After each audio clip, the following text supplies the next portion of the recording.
The Biden administration has contributed $1 billion towards the Just Energy Transition Partnership, which plans to transition the South African power grid towards clean energy solutions by paying owners to close their coal plants earlier than they otherwise would. Today, coal-fired powered plants actually provide over 80% of South Africa's electricity, and with the current energy crisis plaguing the country, it is nonsensical for the funding to ignore the current realities in favor of an aspirational long-term goal of the U.S. and other Western countries.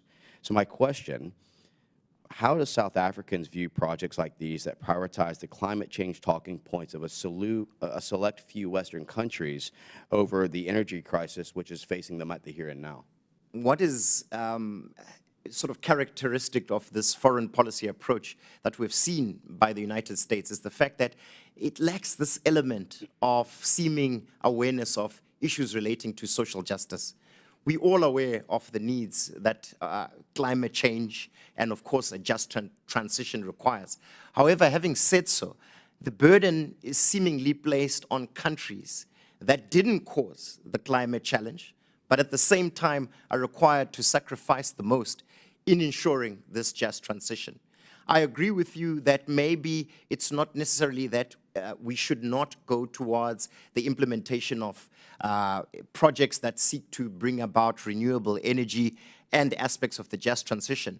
What is important is that it should not be at the sacrifice of the people in the ground. And our point here today was as follows, that the United States, in its policy towards South Africa and, of course, the rest of Africa, must be aware of the perceptions that are raised by a failure of addressing these issues of just transition and seemingly implementing a foreign policy that is not just aligned with the needs of politicians, but certainly with the aspirations and the needs of the people of South Africa. South Africa has about 7,000 megawatts of installed power. About 2,600 of it are being actively used. I think where we can make big investments and inroads is how we can improve the efficiency of the existing system.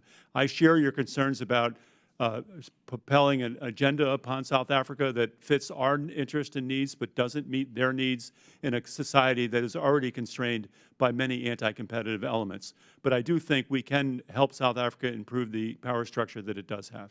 Can you give us a little bit more insight and clarity on the impact of South Africa's energy crisis on the private sector to attract some of that investment, and specifically that tech transfer, how it may be impaired, and how much of a business disincentive this may be, or even a potential for capital flight of money that's already there leaving?